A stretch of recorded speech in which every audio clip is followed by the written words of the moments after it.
नमस्कार फ्रेंड्स। तो आज के इस लेक्चर में बात करने वाले हैं about the sex chromosome, about linkage and crossing over. Okay, तो वीडियो थोड़ी बड़ी हो सकती है, इसलिए आपने सबसे पहले घबराना नहीं है। So let us start with the sex chromosome. तो सबसे पहले बात करें दोस्तों सेक्स क्रोमोसोम्स की।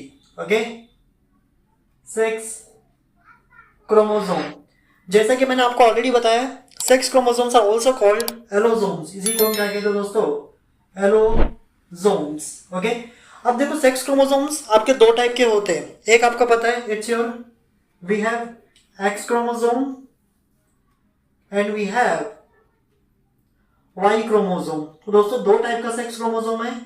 एक आपके पास है एक्स क्रोमोसोम, दूसरा है अपने पास वाई क्रोमोसोम। थोड़ा सा दोस्तों दोनों के डिफरेंस के बारे में बात करेंगे। ओके, जैसे देखो सबसे पहला डायग्राम भी ड्रॉ कर देता हूँ, आपके सामने ही डायग्राम ड्रॉ कर देता हूँ। तो देखो ये है एक्स क्रोमोसोम, कुछ इस तरह का आपको नजर आता है। बीच में ड्रॉ करता हूँ। सो this one is your x chromosome.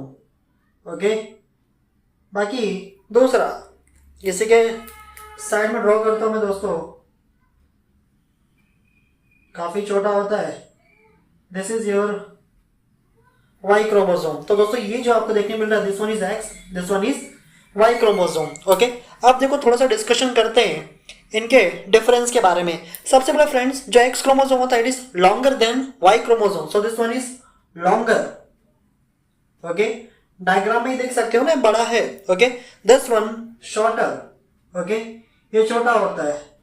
So Y chromosome shorter than X chromosome, X chromosome longer than Y chromosome. इसके अलावा दोस्तों जो एक्स क्रोमोसोम होता है it is of metacentric type. जैसे मैंने आपको बताया ना, अगर सेंट्रोमियर सेंटर में प्रेजेंट होगा, मिडल ऑफ द क्रोमोसोम होगा, उसको कहते हैं हम metacentric type of chromosome.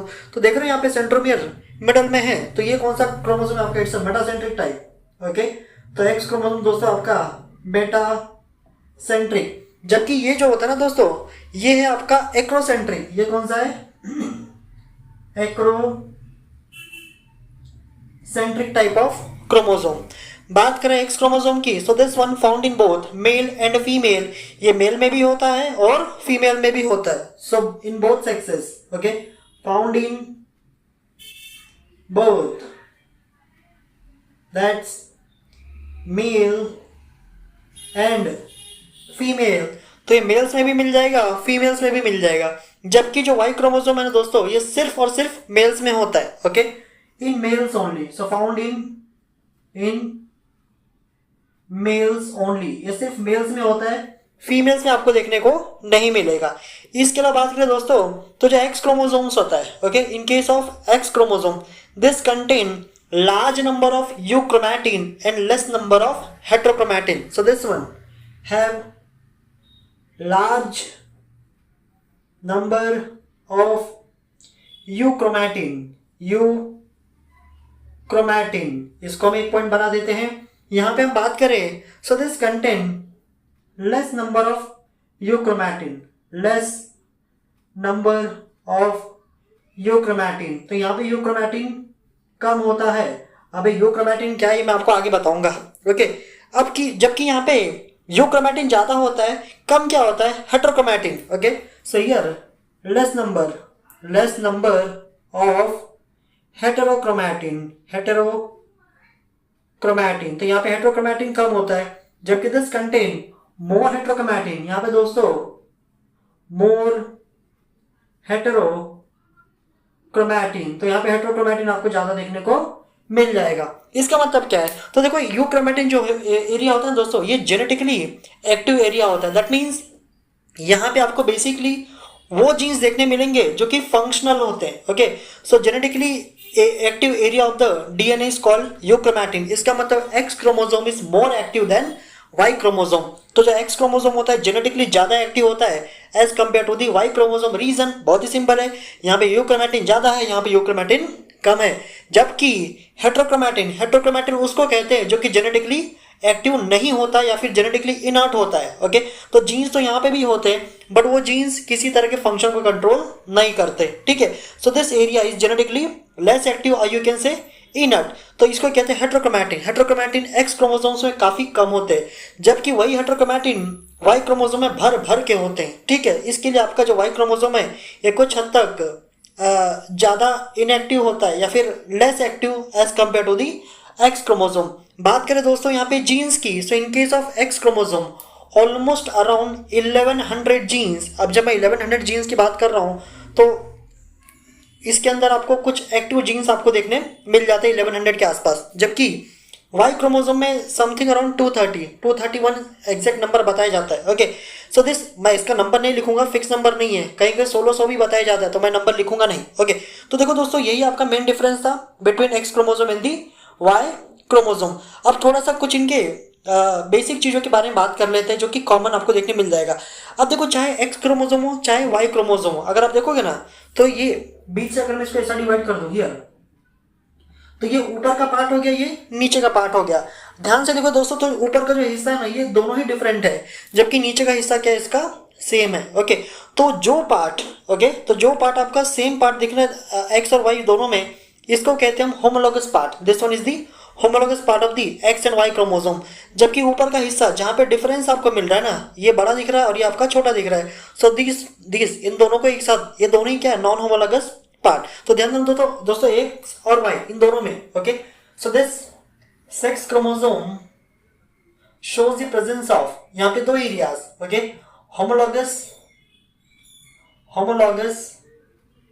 And non homologous part. तो यहाँ पे दो पार्ट देखने मिले दोस्तों, homologous and the non homologous part. Okay, अभी होमोलॉगस और नॉन होमोलॉगस में डिफरेंस क्या होता है? तो जो होमोलॉगस पार्ट होता है ना दोस्तों, यहाँ पे जीन सारे सेम होते हैं। ओके, यहाँ पे एज सच कोई खास डिफरेंस आपको मिलेगा नहीं between the genes. So basically in case of homologous part of the chromosome almost all the genes are same, तो यहाँ पे लगभग एक जैसे जीन्स आपको मिल जाएंगे। ठीक है, जबकि जो नॉन होमोलॉगस पार्ट है ना, यहाँ पे जीन्स आपके डिफरेंट होते हैं। So remember this non homologous part of the X and Y chromosome have different genes. तो यहाँ पे दे आर जेनेटिकली डिफरेंट, ये अलग होते हैं, जेनेटिकली डिफरेंट। ओके, दोनों ही अलग होते हैं।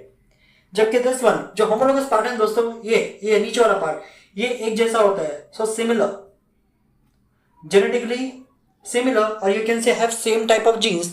तो यहाँ पे एक ही टाइप के जीन्स आपको देखने को मिल जाएंगे। इसके अलावा दोस्तों जितने भी जीन्स आपके नॉन होमोलॉगस पार्ट पे प्रेजेंट होते हैं ना, सेक्स क्रोमोसोम्स पे, उसको कहते हैं हम सेक्स लिंक्ड जीन्स। बट ये डेफिनेशन अभी भी अधूरा है, मैं आपको आगे बताऊंगा सेक्स लिंक्ड जीन्स किसे कहते हैं। समझ में आया? तो देखो, चाहे आपका होमोलॉगस पार्ट हो, होमोलॉगस पार्ट और नॉन होमोलॉगस पार्ट दो हिस्सों में बटा हुआ है आपका क्रोमोसोम। अब देखो, ये जो होमोलॉगस पार्ट है दोस्तों, यहाँ पे एक एक्टिविटी आपको देखने मिलती है, that's called crossing over. Crossing over sex chromosome में सिर्फ एक ही पार्ट पे होता है। कौन सा पार्ट? होमोलॉगस पार्ट पे होता है।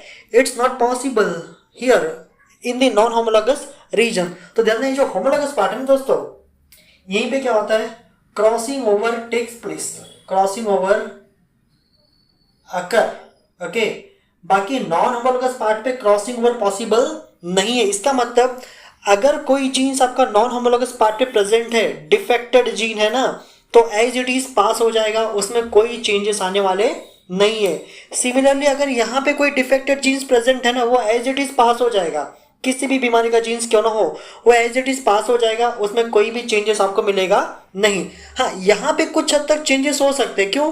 क्रॉसिंग ओवर होगा तो नया कॉम्बिनेशन बनेगा, मतलब रिकॉम्बिनेशन बनेगा, और पॉसिबल है कि वो जीन्स आपका साइलेंट हो जाए। साइलेंट से मतलब है कोई डोमिनेंट जीन रहेगा तो उसको सप्रेस भी कर सकता है, लेकिन यहाँ पे एज सच सेपरेशन का चांस ही नहीं है। क्यों? इसका रीजन बहुत ही सिंपल है दोस्तों, कि यहाँ पे जो जीन्स प्रेजेंट है ना, उसका पैरेलल जीन यहाँ पे नहीं होता है। सिमिलरली यहाँ पे जो जीन्स प्रेजेंट होंगे ना, उसका पैरेलल जीन आपको यहाँ पे देखने को नहीं मिलेगा। तो यहाँ पे सारे जीन्स क्या होते हैं? यूनिक होते। कैसे होते हैं? आपके यूनिक जीन्स होते। ओके, तो दोस्तों देखो, यही था आपका about the structure of X and Y chromosome. तो यहाँ पे हमने सेक्स क्रोमोसोम का स्ट्रक्चर देख लिया। अब बात करते हैं linkage and crossing over. Okay, तो दोस्तों मेरे को इसको इरेज करना पड़ेगा। इरेज करके मैं आपको बताता हूँ लिंकेज क्या होता है और क्रॉसिंग ओवर क्या होता है। ठीक है, तो इसको इरेज कर देता हूँ मैं पूरा। थोड़ा सा दम लग रहा है।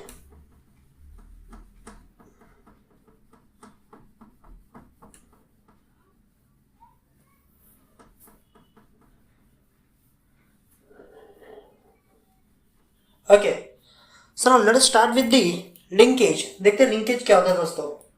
सो लिंकेज, सबसे पहला लिंकेज होता क्या है? ओके, जैसे कि आप जानते हो जो जीन्स होते हैं ना दोस्तों, वो क्रोमोसोम्स के अंदर ही प्रेजेंट होते हैं। So all the genes are located into the chromosomes. कभी कभी क्या होता है ना फ्रेंड्स, जीन्स बहुत पास में होते हैं। ओके, और अगर जीन्स बहुत पास में होगा ना, जैसे मैंने आपको बताया क्रॉसिंग ओवर का काम होता है उन्हीं जीन्स को सेपरेट करना। तो क्योंकि जीन्स बहुत पास में है ना, तो उसके बीच में क्रॉसिंग ओवर नहीं हो पाता है। और जब क्रॉसिंग ओवर नहीं होगा, इसका मतलब जीन्स आपके सेपरेट नहीं होंगे। और जब जीन्स सेपरेट नहीं होंगे, इसका मतलब उन दोनों जीन्स का इनहेरिटेंस एक साथ हो जाएगा। सो अल्टीमेटली लिंकेज का मतलब होता है it's a tendency, okay, it's a tendency of two genes to inherit together. Okay, basically linkage का मतलब दोस्तों it's a tendency of two genes to inherit together, to inherit together when present on same chromosome, when present on same chromosome। Okay, अगर एक ही chromosome पे jeans located है बहुत पास में, तो चांसेस है कि वो दोनों ही जीन एक साथ आपके इनहेरिट हो जाए। जैसे एक आपको एग्जांपल बताता हूँ, आपने देखा रहेगा अक्सर कुछ बच्चे होते हैं ना, बहुत ज्यादा अपने फादर से मिलते जुलते, मतलब माँ से भी मिलेंगे लेकिन इतना उनका बॉडी मैच नहीं होता है माँ के साथ, उनके पिताजी से ज्यादा मैच होता है। वैसे ही कुछ बच्चे होते हैं, दे लुक्स लाइक और they are more towards their female parent rather than male parent. मतलब चेहरा देख के कोई भी बता देगा भैया ये इनकी माँ है या फिर ये इनके पिता है। ठीक है, अब ऐसा क्यों हो पाता है कि कभी कोई बच्चा सीधा सीधा अपने माँ पे चला जाता है, कभी कोई बच्चा सीधा सीधा अपने पिताजी पे चला जाता है? ओके, 50-50% क्यों नहीं होता? इसका रीजन है दोस्तों लिंकेज। जिसकी बॉडी में या फिर जिनके क्रोमोसोम्स में लिंकेज बहुत ज्यादा होगा ना, तो बच्चा ज्यादातर टाइम उन्हीं के जैसा दिखेगा।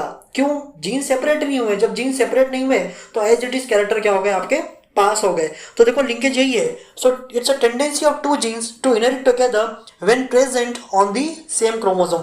अब देखो दोस्तों, इस लिंकेज को डिस्कवर किसने किया था?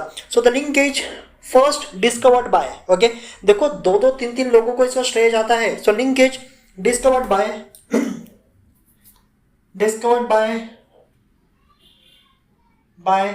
Bateson and Punnett. अब देखो दोस्तों, यहाँ पे मैंने बेटसन नाम लिखा है, कुछ लोग इसको बटेसन भी पढ़ते हैं। अब आपको जो पढ़ना है आपकी मर्जी है। Okay, so discovered by Bateson and Punnett in plant. तो प्लांट में अगर किसी ने पहली बार डिस्कवर किया, so it was 2 person, Bateson and Punnett. Okay, plant का नाम भी लिख देता हूं, sweet pea.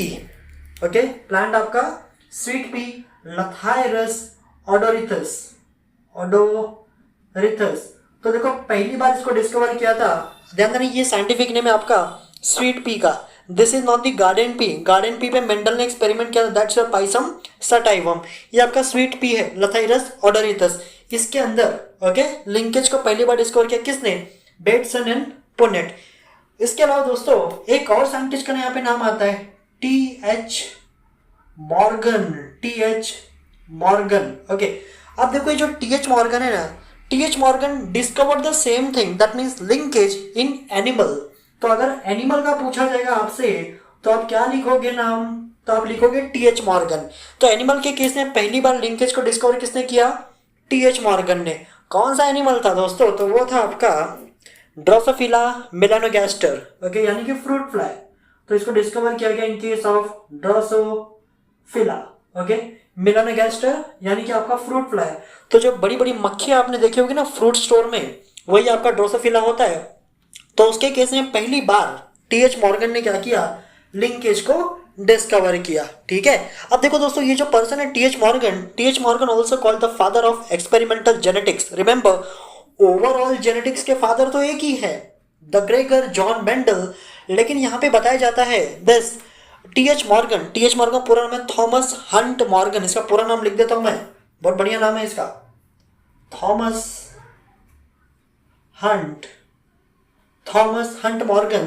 This person consider as a father of experimental genetics. इनको हम बोलते हैं फादर ऑफ एक्सपेरिमेंटल जेनेटिक्स। जबकि ये जो है ना William Bateson, okay, William Bateson को बताया जाता है father of modern genetics. Okay, अब कुछ साइंटिस्ट बताते हैं William Bateson is the father of modern genetics, and genetics के फादर तो आपको पता है the great Gregor Johan Mendel. इसके अलावा the father of experimental genetics it's your TH. Morgan. ये तो हो गया दोस्तों बेसिक इन्फॉर्मेशन। ओके, अब हम बात करते हैं लिंकेज के टाइप्स की। तो लिंकेज आपके नॉर्मली दो टाइप्स के देखने मिल जाएंगे। So there are two different types of linkage friends. एक है आपका कंप्लीट लिंकेज, कंप्लीट लिंकेज। दूसरा फ्रेंड आपके पास है incomplete linkage. Second we have incomplete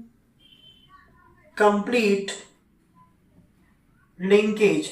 देखो इसका दोनों में डिफरेंस क्या है। ओके, जैसे मैंने आपको क्या बताया कि लिंकेज का definition it's a tendency of two genes to inherit together when present on the same chromosome.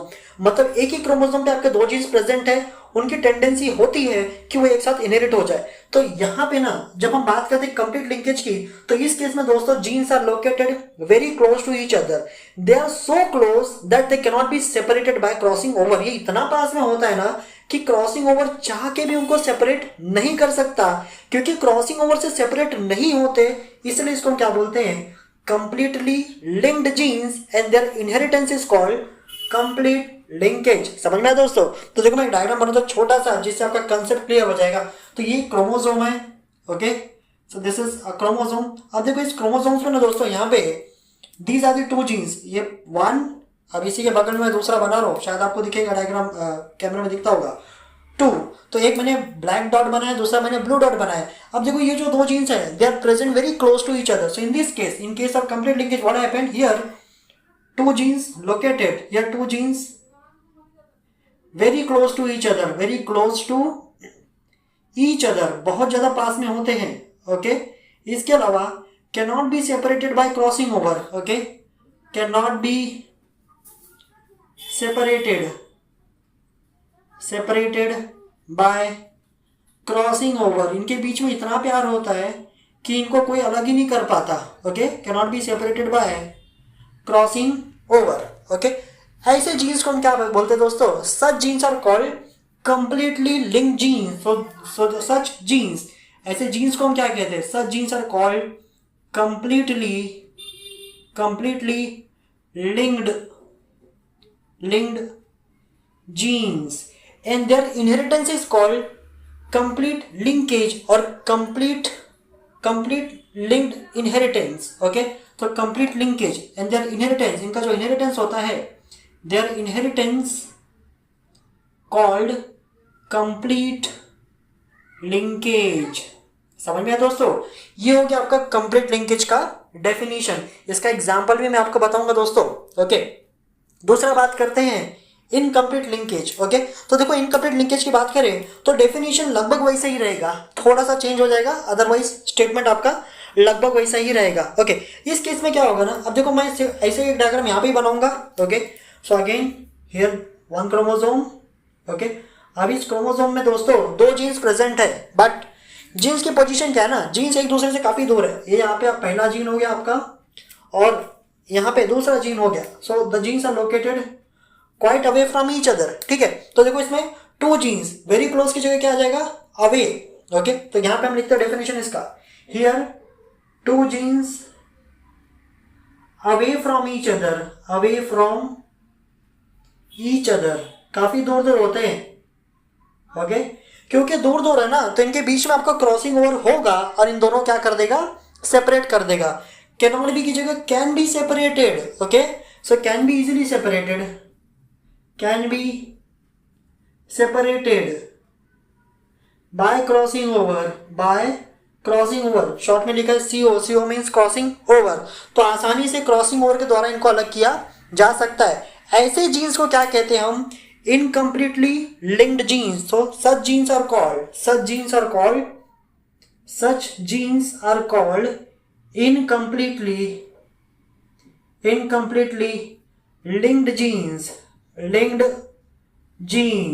okay, and their inheritance, इनके inheritance को हम क्या कहते हैं दोस्तों? incomplete linkage। okay, their inheritance called their inheritance called incomplete linkage. इनके inheritance को क्या कहते हैं? Incomplete linkage. तो दोस्तों देखो इसका एग्जांपल लिख देता हूं मैं। कंप्लीट लिंकेज का एक एग्जांपल है आपका x chromosome. Okay, so here x chromosome of male Drosophila. इसका जो एग्जांपल है दोस्तों आपका here it's your x chromosome of male Drosophila, male Drosophila.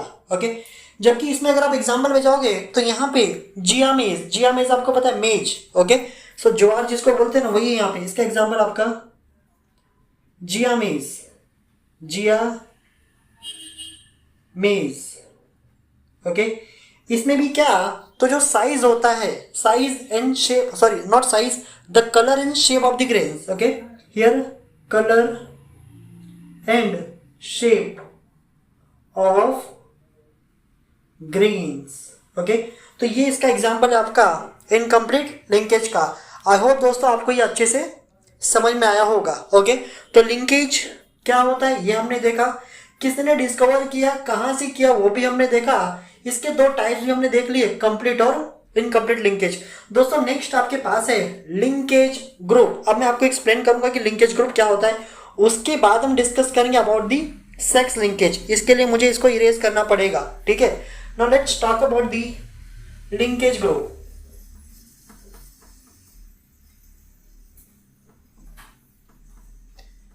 दोस्तों थोड़ा लाइक शेयर सब्सक्राइब किया करो, ओके, बहुत जरूरी है मोटिवेशन। तो बात करते हैं दोस्तों लिंकेज ग्रुप की। लिंकेज ग्रुप देखो ये क्या होता है। ओके, अब इसमें एक चीज आपको मानना पड़ेगा कि जितने भी जीन्स होते हैं ना एक पर्टिकुलर क्रोमोसोम के अंदर, okay, they forms one linkage group. Okay, अब जैसे हमारे पास टोटल 46 क्रोमोसोम है and if you talk about our haploid number so it is 23, यानी कि हमारे पास कितने लिंकेज ग्रुप हो जाएंगे। अगर एक क्रोमोसोम में एक लिंकेज ग्रुप होता है तो मान के चलो कि जितनी भी आपके जीन्स है एक पर्टिकुलर क्रोमोसोम में दे ऑल आर लिंक्ड। हो सकते हैं कुछ लूजली लिंक्ड हो, कुछ आपके टाइटली लिंक्ड हो सकते हैं, कुछ कंप्लीटली लिंक्ड हो सकते हैं, कुछ आपके इनकम्प्लीटली लिंक्ड हो सकते हैं, लेकिन लिंक्ड तो सभी है, लिंक तो आपके सभी है। समझ में आ रहा है? So all the genes, okay, that are present in single chromosome they all are formed a single linkage group. तो वो क्या बनाते हैं? एक लिंकेज ग्रुप बनाते हैं। ओके, वैसे ही अगर हमारे पास टोटल क्रोमोसोम्स कितने 46 है, but if you talk about our haploid number it is 23। हम यहाँ पे हैप्लॉइड नंबर ही कंसिडर करेंगे दोस्तों। क्यों?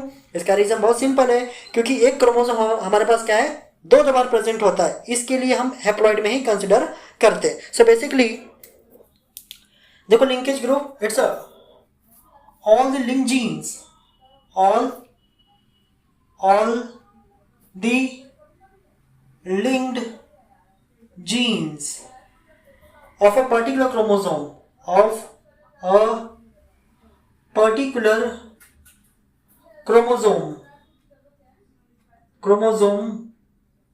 forms a linkage group, forms a linkage group। Okay, अब ध्यान देना दोस्तों, the number of linkage group always corresponds to the number of haploid set of chromosome और you can say haploid number of the chromosome. Okay, so number of linkage